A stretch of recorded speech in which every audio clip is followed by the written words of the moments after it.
The FAIRtax has been in existence for over 20 years. A lot of folks have put a lot of effort into it. A lot of volunteers, a lot of economists have brought about a great plan for taxing our consumption, not our income. Joining me today, Congressman candidate for 2nd District, Texas, Martin Etwop is here. Good to have you. Good to see you. Thank you so much. Thank you. It's glad to be here. It's great. Now, in Texas, big state, lots of freedom in Texas. Everybody, aspires to be. I think a lot of states across the union aspire to be like Texas.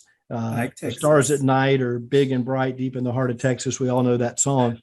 Tell us about Martin. How did you get to the United States? Tell us about your childhood, your upbringing, where you were born, and what was it like where you are? Because folks that live in the United States that are born here, they have a perception of other parts of the world.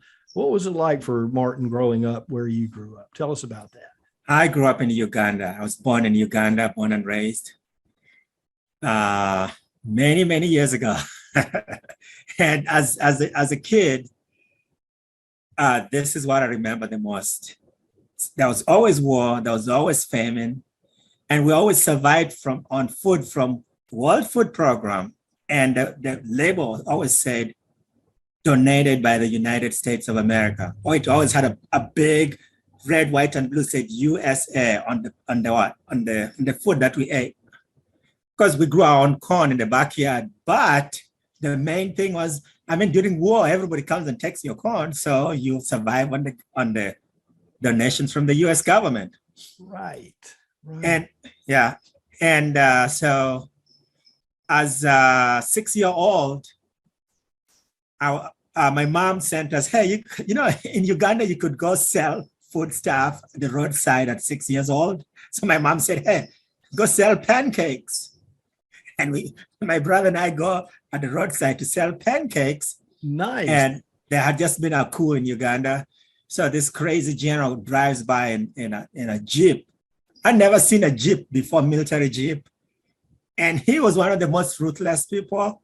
My brother and I were just staring at him. We didn't know who he was. We go home, they're like, do you know that was Juku, some crazy guy? And 2 days later, there was war going on. People were shooting at each other right by my house. And so growing up in Uganda it was chaos. Yeah, and so how did you come to the United States? How did you get to the United States of America from Uganda? I came here as a missionary. So basically, all I ever knew to do was work with people, work at a school, and work at a church. And so I was in college, actually, and I started as a 17-year-old doing mission trips around East Africa, then around Africa. So in about 2005, a church from Southern California asked if I could come work with them. And I'm like, what do you want me to do? They're like, oh, we're planting a church here in Victorville, and we need you out here. Like, never traveled across the pond. Never. And so never been on the airplane and never been on a plane before. So the first time on a plane was when you came to the United States to plant a church. Yeah. In California. That's right. What was it like those first few weeks for you when you were, first of all, pancakes in Uganda, then on a plane for the first time? Now you're working with a church missionary group to build a church in California. First couple of weeks doing that, what was that like for you? Actually, the first couple of weeks was weird. I'd call it that. Why? Because as soon as I arrived, the leaders of the church that I'd come to work with, they went to a training in Florida.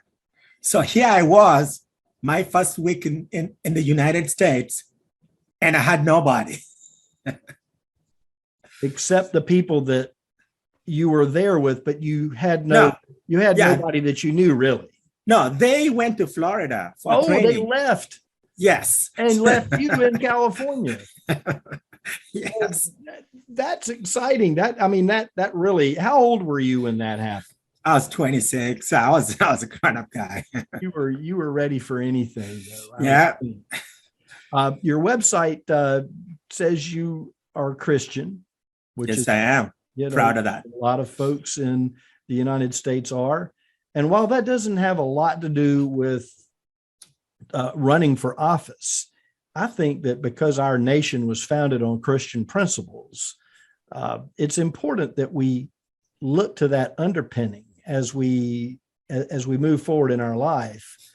But if it weren't for the Christian men and women who built this assembled our Constitution, and then here we are today, we wouldn't have the liberty and the opportunities that we have in our country if it weren't for those Christian values, the Judeo-Christian values that brought it about. And while the FAIRtax doesn't necessarily fall into a particular category of religion or denomination, it's simply a method of collecting revenue for the federal government.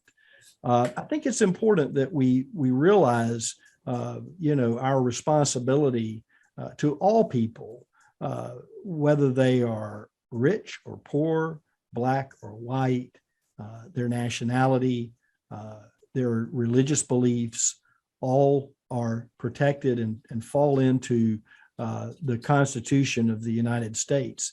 And one thing that we talk about when we talk about taxation is how immoral it is. Mm-hmm. It's something that in taxing income is not necessarily the best way to do it. And here in the United States, it's something that was not done up until about 1913, as you know.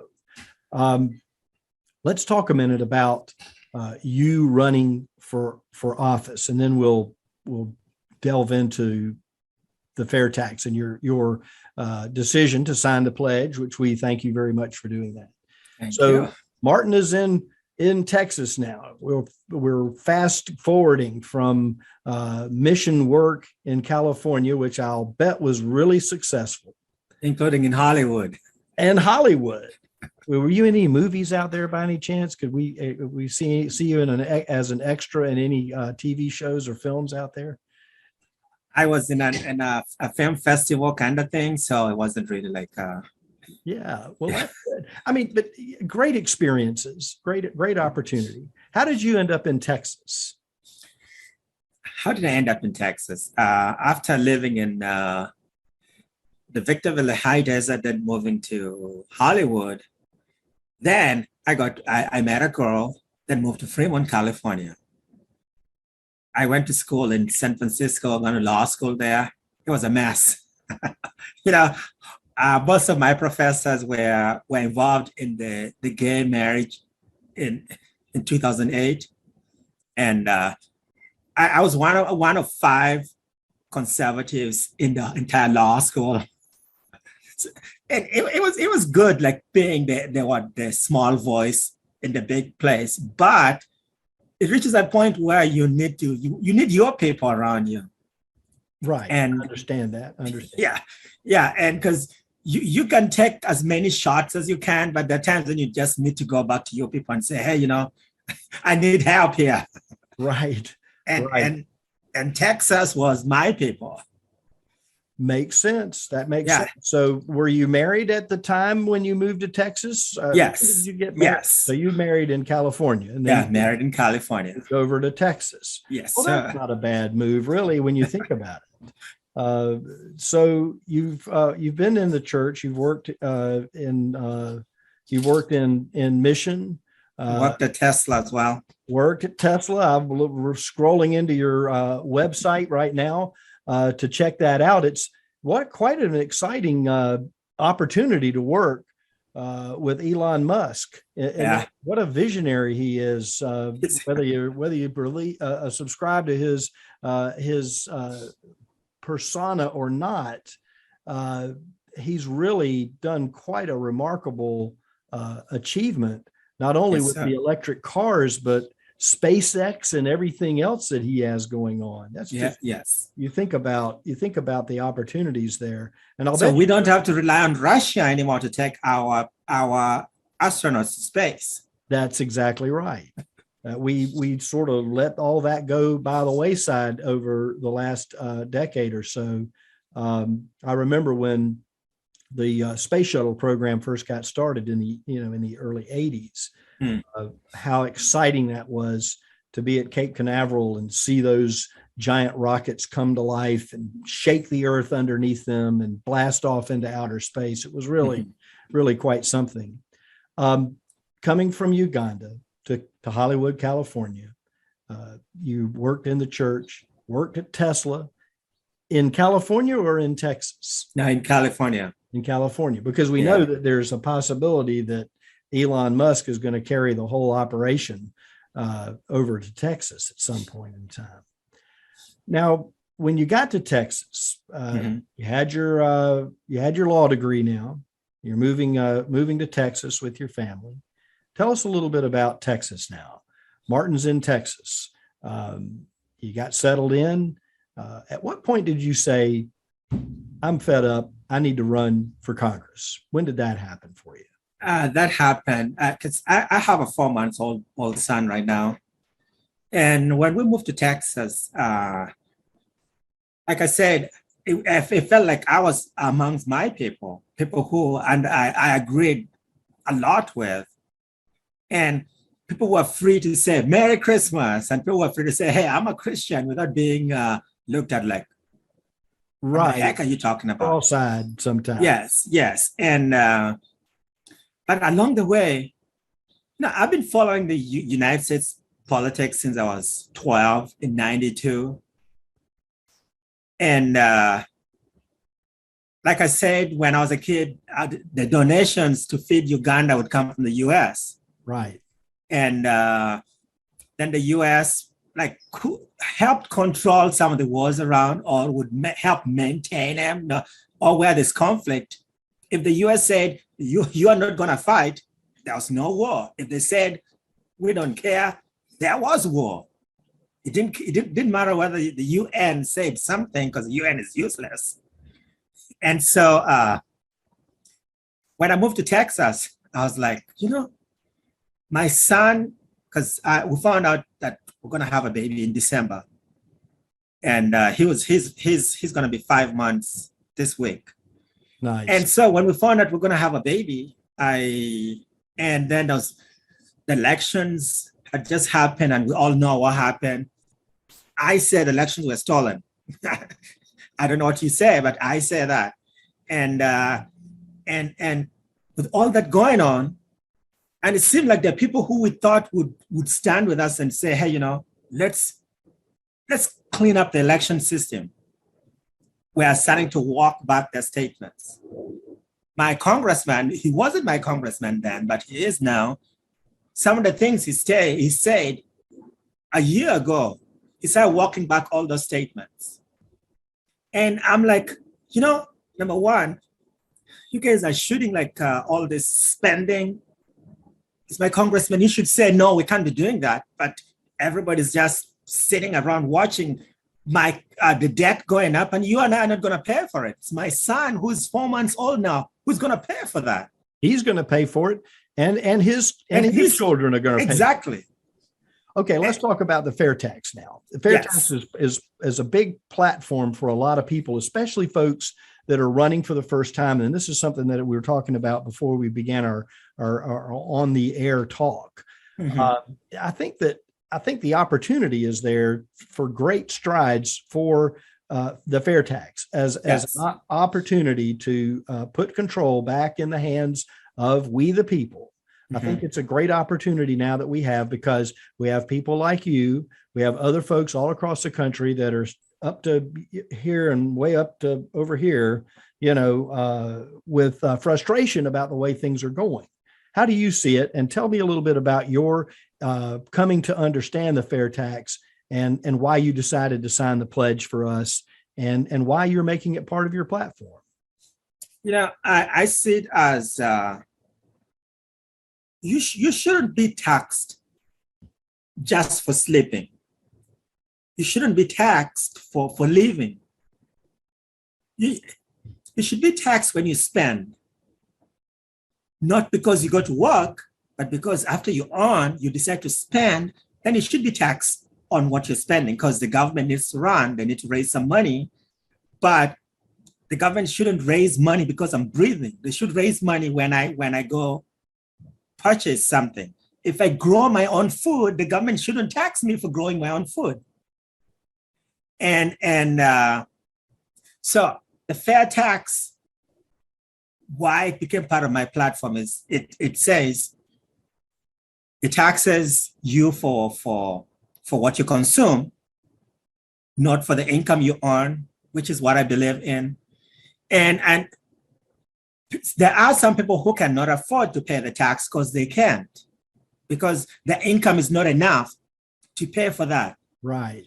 And with the fair tax, the credit that you get back from, depending on how much you like it says, every month you get credit back for. Right, you get the money, you get a refund, a prebate, if you will. Yeah. Yes.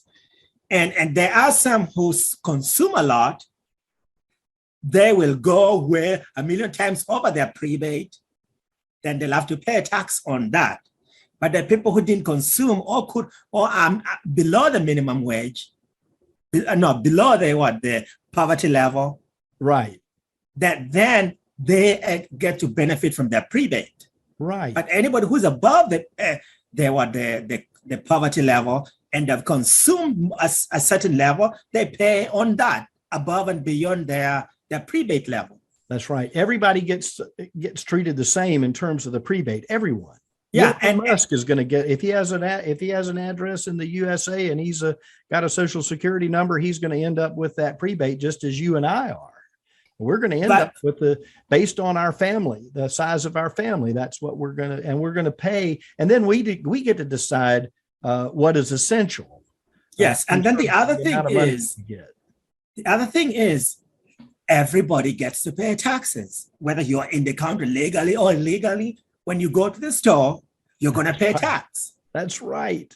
No more of you just are paying tax because you are paid a certain amount of money, and the income becomes the arbiter, the barometer of what you pay in taxes. It's going to be based on, you want to buy a Coca-Cola, or you want to buy a cup of coffee, or you're going to have a meal, or buy a new car, or a new house, or clothes, or take a trip.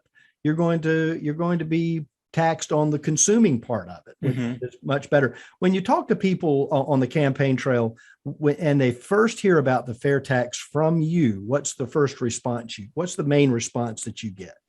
I think I've had a lot of people like, so how about we just have like equal tax where everybody pays a certain percentage? And I'm like, yeah, but we still have income tax, consumption tax. We will still have so many different kinds of taxes. Correct. But here we're getting rid of that. Revenue Service. Yes, we're getting rid of the IRS because we won't need to be audited anymore because everybody knows how much they're going to pay. So we won't have to be paying billions of dollars to have an organization. The one organization that the senior citizens are bullied about the most is those prank calls claiming to be the IRS. Right. And a senior citizen. Scammers call and say they're from some federal government agency. If we don't have the IRS, no, the scammer won't say, I am from the IRS. Yeah. If they try that, they will be exposed immediately, won't they? Exactly. Yeah. And so this senior citizen will not, out of fear, give away his $10,000 he's saved for I don't know how long, because they're like, oh, it's not the IRS. I know the IRS does not exist. So that's what I've been telling the people. And actually, when you explain it that way, people are like, that makes sense. And we always say, once you understand it, you'll demand it in our program. And Martin, I just appreciate you taking the step there. Your hometown in Texas, where do you live in Texas? Conroe, Texas. Okay. And how close are you? What's the biggest city closest to you? Actually, we're like 30 miles away from downtown Houston. So we're in the suburbs of Houston. Yeah. Okay. The Woodlands area. So in getting around to the folks that are going to be pulling the voting lever for District 2, when you greet with them, meet with them, and you greet them and you say, "I'm running," and I understand that it's an open seat, and so there are a lot of people that are running. How did you? No, actually, where I am, I'm running against Dan Crenshaw, so it's not an open seat. Oh, okay, right, because they just changed the Yeah, 8 to 2. Okay, they moved me to 2. Yeah. that will be a good seat to have for sure. Yes.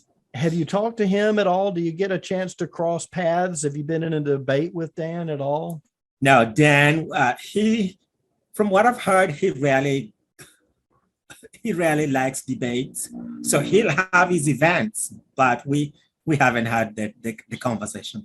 I was just curious if you had an opportunity to talk with him about and say, Dan, you might want to consider the FAIRtax as part of your platform. Yeah.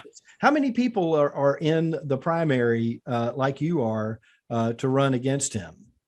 Yeah, a friend of mine, Jamison Ellis. Then there's Mike Billen, and I think there's 2 other people. Yeah. Well, we appreciate you supporting the FAIRtax for sure. Yes, I've always said that win or lose in a primary or in a general election, you always can wear a badge of honor because you stepped up and put your hat in the ring, but you also have an opportunity to speak your mind and let folks know about what you believe, about what Martin believes. And that's important. You don't have that opportunity. There's an old saying, I guess, that, you get that platform for the campaign, win or lose, people are going to know who you are. And next go round, you'll have that opportunity to say, hey, you remember me from, the last election cycle?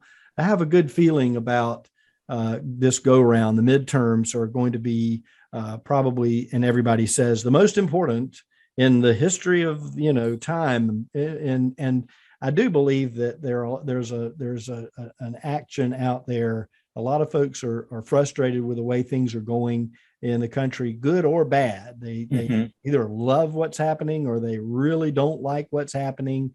But I really do believe that you and the others that are running, that are putting their hats in the ring across this country, are showing a great pride in our elective process, and to get out there. I applaud you for doing just that, and we appreciate again the fact that you're supporting the FAIRtax. I believe that's something that's going to be a game changer for a lot of people. And the way we look at it, way I look at it for sure, is if we move the needle a little bit in terms of the general public understanding a little bit more about the FAIRtax, we're that much closer to making it happen. And again, thank you for what you're doing. Thank you for running, and thank you for supporting the FAIRtax there in Texas #2. And I'll give you the final word. Tell us a little bit about how you're going forward and what you hope to accomplish if you get to Washington. I won't say if, I'll say when, because I know at some point in time you'll get there. Tell us what that's like, and let us know here in the next couple of minutes what your plans are. Thank you very much. I'll start by saying, today people in Texas and people in America are finally waking up. They're realizing that it's not politics as usual anymore. It's like people know what they want, what used to belong to them, and they want it back right now. So it's the politicians people are not just going to vote for you because they voted last time anymore. And personally, my story is, I come from Uganda, one crazy country, to this beautiful nation. And having come here, having lived in this nation, then seeing where we are headed, seeing where we're accepting, we're just opening our arms, open to to communism and socialism, and we're like, let's try it a little. You know, little by little, you open the door and you keep letting it through. Guess what? You can't go back. And you know, I grew up in Uganda, and I do not want my kids growing up in Uganda. And I see America looking like Uganda now, and I don't want my son and my two daughters to grow up in there. And I don't want your grandkids, you know, your sons, when he has children, I don't want their children to grow up in Uganda. Right.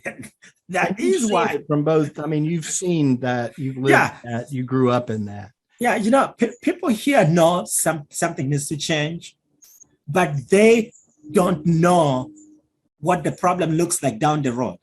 They just know there's something wrong, but I know what down the road looks like, you know, like living in the future. Right. Because I've been there. And Thank you why. so much. Thank you so much for that. Folks don't hear that enough from folks that came to America, weren't born here, but came here because they love freedom. And for that, I applaud you very much, Martin. Thank you. Thank you, Martin. Martin Etwop is with us. He's running for Congress, Texas 2nd Congressional District. And we appreciate you supporting the FAIRtax. Thank you very much. With us today. We appreciate it. Yeah.